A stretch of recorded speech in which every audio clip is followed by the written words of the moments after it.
a few things when it comes to searching. Everyone knows what searching the internet is. It's amazing how little we actually know about it. It's extremely useful, and what I'm going to do is what I've done the last few weeks is take a look at the background, so we have some basic concepts to start with. From there, we'll look at more detail about how you can search the internet, what gets searched, what bits of software you can use, because there's more than just Google out there. And then we're going to look at some of the search terms that people can use, which will allow them to search more accurately. So let's start right at the beginning. And we're going to start this one by looking at the Central Library in George IV Bridge. It's a wonderful building. I spent a lot of my childhood there, browsing books, borrowing books, whatever. This is not Central Library, but the advantage of a properly organized library is that you can find what you're looking for. You can go straight to whatever it is. If it's fiction, you can find Val McDermid's newest book. If you want to go into the Edinburgh Library, you can look at the old photographs, old newspaper clippings, whatever, and you know exactly where to go because there is an index, everything is organized. And that's wonderful. And there are various ways of organizing libraries, and I've been in some that follow one system, some that follow others. But you'll always get to what you're looking for, and sometimes find things you didn't expect. But what happens if you've got a slightly more chaotic environment where you've just got mountains of books, where there's no order, where there's no index? The chances of you finding that book you're looking for, that piece of information, that article, are actually approaching zero in these situations. It's just the way of it. So the index allows you to find your book. The internet is even more complicated. Somebody was talking about and just YouTube, which is just one very useful, but one site on the internet. There is more video content added to YouTube every day than any one of us could watch in 5 years. You want to have a look at, I was just looking up, what are the good walks in the Pentlands? No idea why people, why that suddenly came to mind, but good walks in the Pentlands.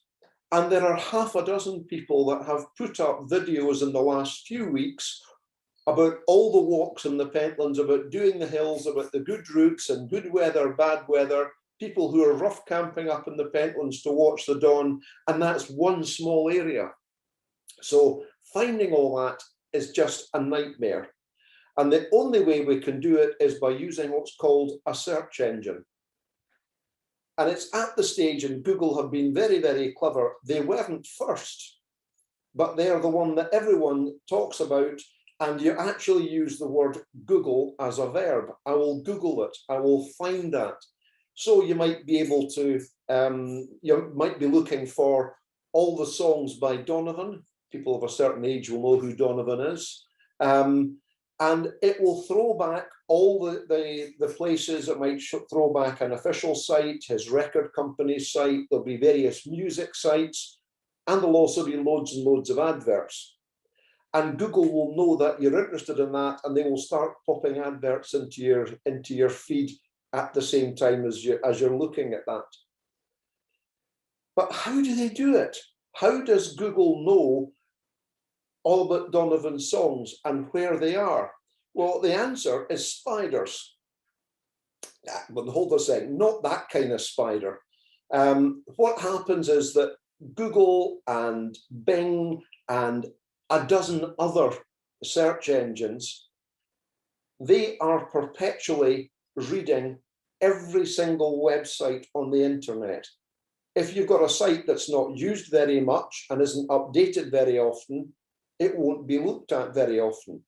But something like the BBC News or Al Jazeera, they will be looking at that site several times a day, so that if you go at, well, what Nicola's talking at is at 2:15, if you go on at 2:20 today, already some of the updates on what she's saying will be popping up if you search on, search on those search terms. Those spiders run all the time. And if you look at something like the ACIT website, typically once or twice a day, the Google spider and the Bing spider and all the rest of them will have whipped through the website and just very quickly looking to see if there's any changes. They're in and out all the time. And that's how they can keep that data up to date. Now, what the search engines do is they do not look at the whole internet. For instance, there are something like 4.5 billion, and I'm using that in the sense of 1,000 million websites. And each of those websites will have potentially multiple subsites. There may be multiple pages within it, multiple sections within it. There's a huge amount of information, but actually, the internet that we can see, depending upon who you believe, is only about 1% of the total. Each of you on your laptop, on your tablet, on your phone, whatever you're doing, you are on the internet. You're not a passive observer of it. It's not something out there. You and I are the internet today. Otherwise, we couldn't be doing Zoom. None of us are being searched by Google. Because we are not publishing information on that basis. But as soon as Katie or Inma, whoever does it, puts this video up on YouTube, immediately, if you search on this topic, pardon me, immediately if you search on this topic, that video will become available within a minute or two of being published, because it's the only way that Google can keep up to date with it. As I say, your device isn't actually being Googled, but if you're publishing a website, and some people still run websites from home, typically people these days buy web space on providers, that information is available all the time and you can find it. But there is this thing called the dark web. Now, the term is much abused, just like the dark web is much abused, because CSI and all these crime dramas make it look like it's all about selling drugs, though it is. It's all about criminality, though it is. Thank you. It's completely invisible to Google and everything else. To find it is a trick. The protests in Myanmar are all being organized on the dark web. The protests in Hong Kong are being organized in the dark web, because in both cases it makes it much more difficult for the authorities to get on top of it. The opposition groups in Saudi and all the rest of the all the rest of the world, and much of the political debate that's happening in Europe and in the US is also just a little bit below the surface. Also, a lot of confidential stuff. Companies who are doing research do not want that to be Googled, do not want it to be visible, and some of them do it on the dark web because it's virtually impossible to find. Go back to the pile of books. If you've got billions of books, how are you going to find that one? But the dark web is invisible to us. Nobody knows how big it is. Nobody really knows what's on it. It's just the stuff that Google cannot find. So let's look at content searching. The simple way to look at it is that you can use actual words.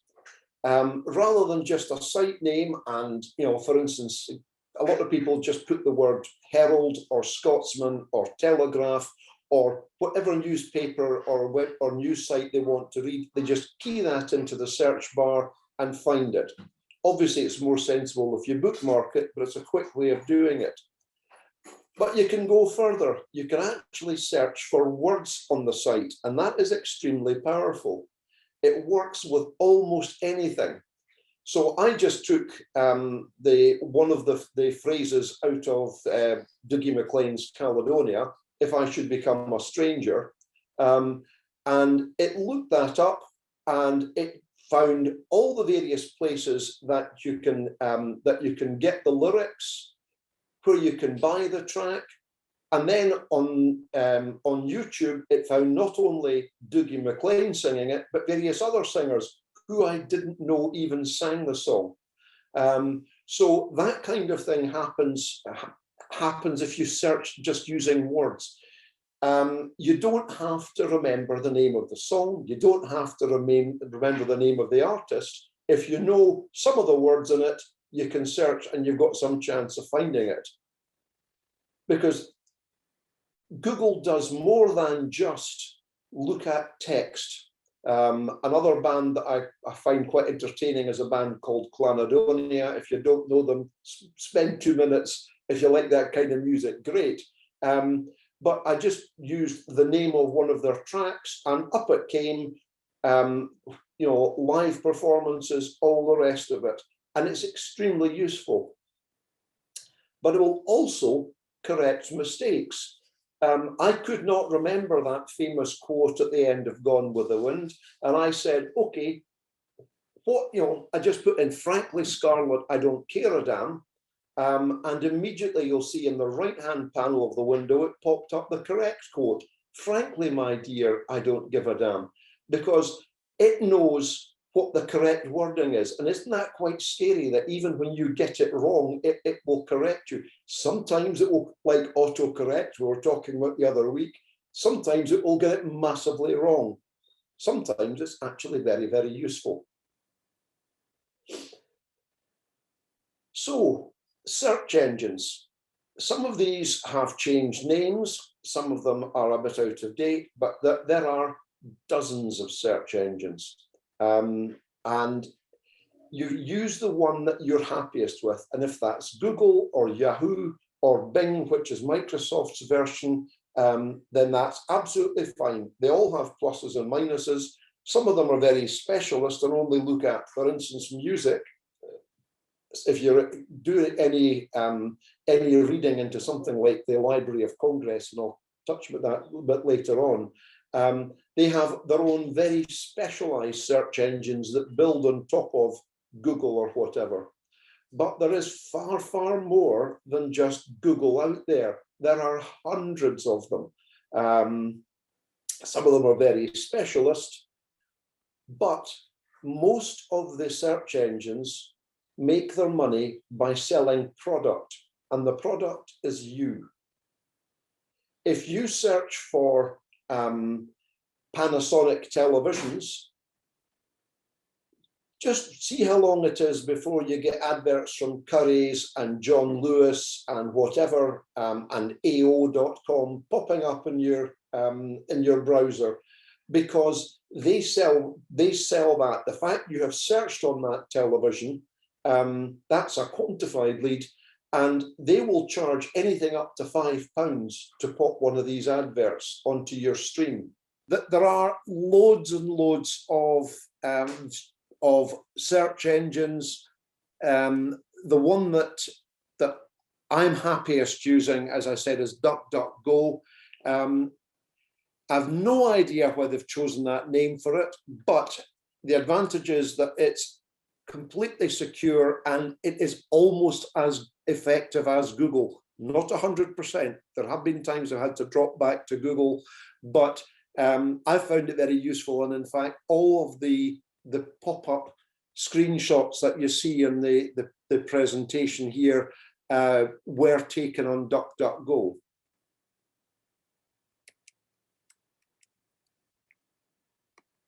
And now my screen is frozen. Don't believe this. There we go. As I was saying, I really don't know why they've chosen that name. It makes no sense. So the reality is that they know more and more about us the more we do. There's been a big debate that I saw but didn't get dragged into on using Gmail, because in certain areas they're actually tracking who you're getting emails from on Gmail. So if you get an email in from Curry's Dixon's and you click through on it, Google are tracking that as well. And there's been a whole debate about it, but I think actually it's probably an overblown discussion. But if you're interested in the security side of it, there are, strangely enough, on YouTube several videos which give you a bit more information. The reality is that the more they know, the more they know about you, it can be used by them to make money out of you. It doesn't necessarily mean it's a bad thing, because they can provide you with useful adverts, useful information. And if you're getting a news feed, for instance, from Google, they know the articles that you've read and therefore the things you're interested in. That itself can be quite useful as well. Another way that you can keep yourself private, and it's more than just if you're searching the web, but if you're looking at aircraft. Do you remember airplanes? Those things that you used to go on holiday. You remember you used to go on holiday.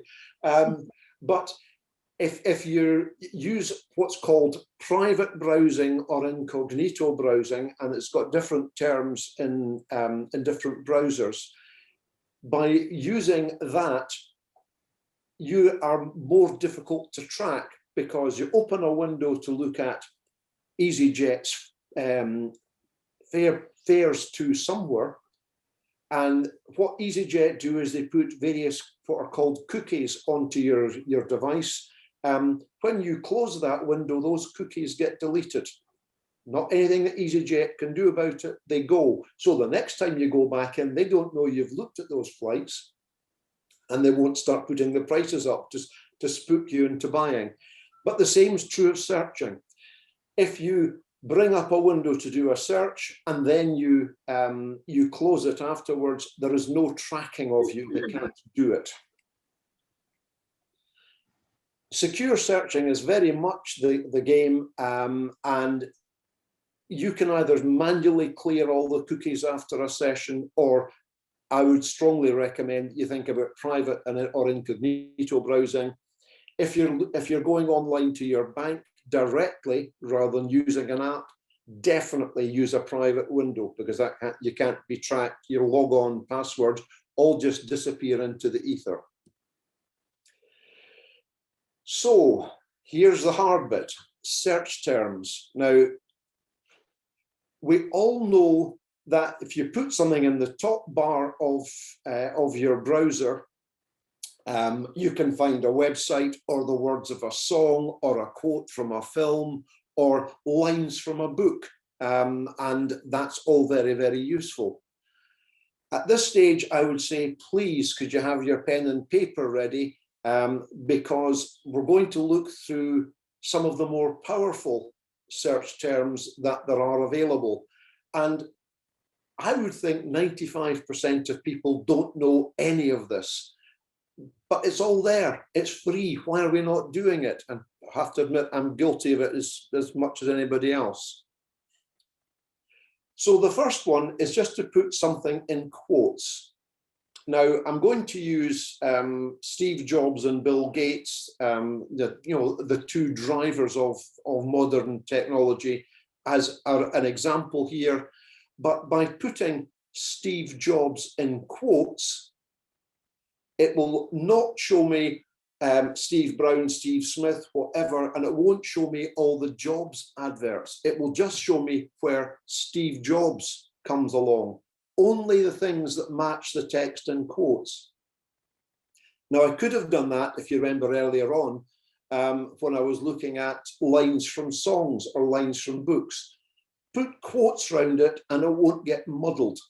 If you're looking at searching for a particular person, and I was looking for one of my old school friends, and he had a fairly common surname, and I got all of that. So I bounded it with quotes and it went straight to him. If you learn nothing else useful about search terms, using quotes is absolutely wonderful. However, the next one is you can do an or. Now the or must be in capitals, and you can also use what they call the pling, the vertical bar sign for the or. I find it easier just to do something or something. And that's very, very useful because it will give you all the jobs adverts as well. And it will also give you all the stuff about gate fittings. But if you're looking for just this or that, and you'll get straight to it. You could do Steve Jobs in quotes, then or, and Bill Gates in quotes, and it will find it for you. Because you can put all these things together. But or is extremely useful. I either want to look at Panasonic television or an LG television. So you use the or to find it, and that way you'll cut down the amount of adverts that you're getting and the amount of spurious extra information that you're presented with. And the obvious flip side of or is and. And if you do this and that, being a Hearts supporter, I could say Hearts and winning games. There'll be a very short list at the present moment, but you can put together more complicated things by saying this and that. And you can have multiple ands. So you could say, I want information on this kind of plant in the garden and click and collect and Edinburgh. So you'll find out only those places that can sell you that plant that you can go to, because the garden centres are shut. And you might have to start using quotes around things as well, but and is extremely useful. And it includes images and video, because you can very, very quickly get to a situation where you want pictures of something. And you can, I don't know if any of you have done it, when you get the big long list of results to a search. Very often along the top, there'll be sites, and then the next thing will be images. And if you click on that, the text goes away and it shows you all the photographs that meets your search term. And if you click on video, all the videos that meets your search term, not just YouTube, but if the website itself has got videos on something, marketing videos, training videos, whatever, by starting to string these search terms together, you can find that. I once made a joke in one of the one-to-one sessions that if you search properly, you can find almost anything. And someone said, well, how about Jewish undertakers in Edinburgh? And okay, let's do that. And we found 4. And the guy who I was speaking to didn't know the other 3 because he worked for the 4th one. So it is how it works. You can search on anything. So let's go a little bit further. The minus sign. So if you say, I want to look at all the jobs minus Apple, so nothing that comes up on Apple, and immediately, as you can see, and there's an example taken from my DuckDuckGo feed, what it popped up was lots of jobs that had come up in various councils, in the New Scientist, blah, blah, blah, but no mention of Apple. And this cuts 2 ways. First of all, it takes out Steve Jobs in Apple. It will also stop you seeing adverts for jobs at Apple, at the Apple store in Edinburgh or whatever, which might be quite useful if you work there and you just want to find another job. You don't want to see your own one advertised. It gives you the ability just to filter things out.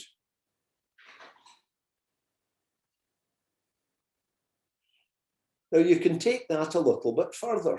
You can say, I only want to see information about the iPad or the iPhone, and note that that's in brackets, on Apple. So it gives you the ability to see everything that there is, but it goes a bit further. It's not just on the Apple site. It's anything about an iPad or an iPhone, but not both, on all the sites, because there's so many sites that provide information on Apple. There must be 20 that I've bumped into at various times. And it only is for the one device. So let's take slightly sideways. Did you know that your browser's got a built-in dictionary? If you just put the word define and colon and a word, it will go straight to give you that definition from a dictionary. And you can actually, in some of the browsers, you can actually decide where it gets that dictionary from. But that's, I've seen people who spend a lot of their time going into words and saying, go into this dictionary and give me that word. Why? It's built into your browser. Choose to do it that way. It can be very, very helpful if you're reading a book or an article and you don't understand what a word means. Take the word, open a new tab on your browser and say, define that word. And then when you've read it, close that tab down and you're back where you were. It's useful, it's fast, it's easy, and you're not going to get skewed because you've got a definition. It's not that it's not being sent to you for a purpose, because some of the websites that you look at, they're not necessarily giving you a completely unbiased definition of some words.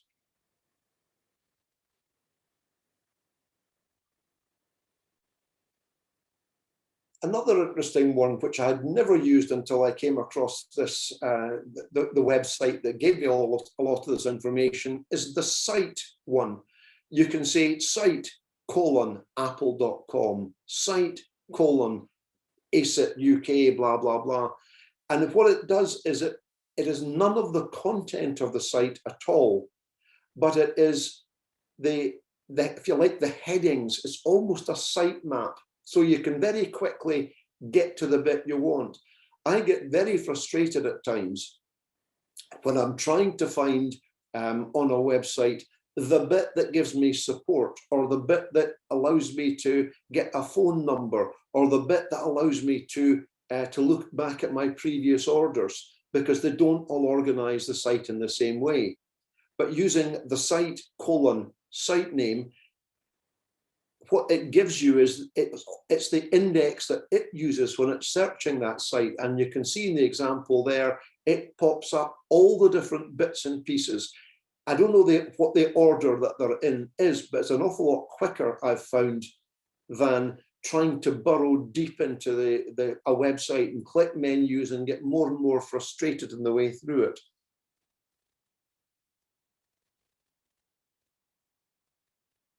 Then you get the related. Everything from the site or about the site. So if you're looking for reviews, say you're looking to get your car serviced and you've fallen out with the company that are doing the servicing, you can get the website name of the company and say, okay, related. Let's have a look at all the reviews of that company. And I did this when we were getting our solar panels installed. I did a related search. So I got all the reviews from around the web without having to try and work out where they were all kept. And also to a person. So you can say, okay, this person is coming to join us, or applied, or whatever else. You can say related to a person.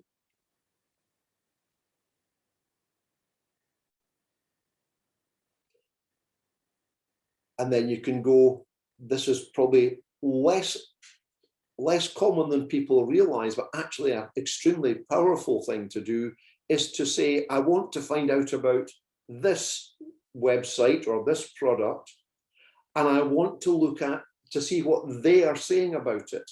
So rather than going into, in this case, The Verge, which is a really good technical website, or it could be which you want to get reviews on cordless vacuums, you could say, okay, cordless vacuums, in quotes, source, which.co.uk. And it will get the data from which, and it will tell you what which have said about it. So just by using the source word, you can say, I want to know about this, but I only want to read it from there. There is no point asking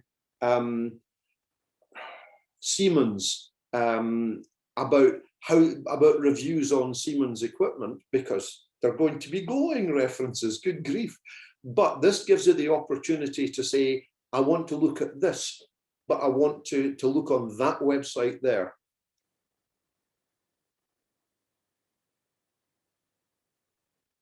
Now, if I was to tell you that this is only the 25% of the most useful and straightforward search terms that I came across, I would be understating it. Some of them are extremely complicated and, frankly, for most people, unnecessary. But what this combination of ands and ors, quotes and brackets allow you to do is to search deep into things and do it much more quickly.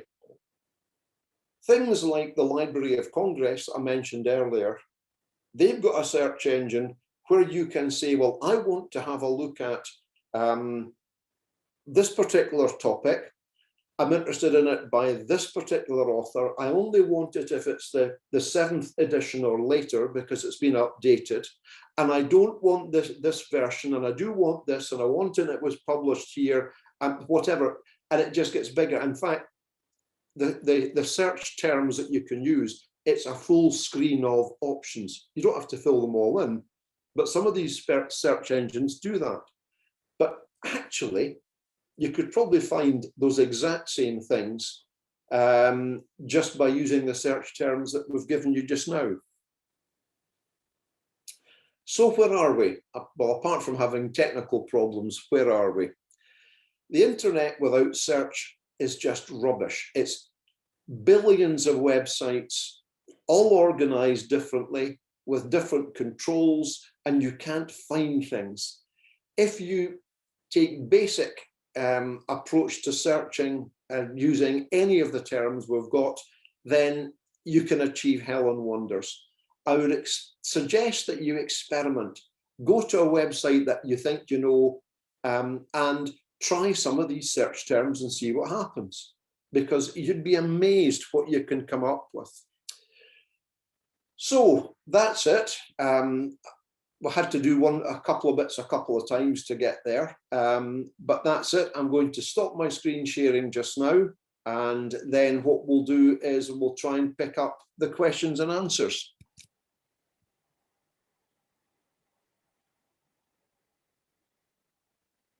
Okay. Do you want to look at chat, Colin, or would you like me to read them out to you? Just got the chat up just now. So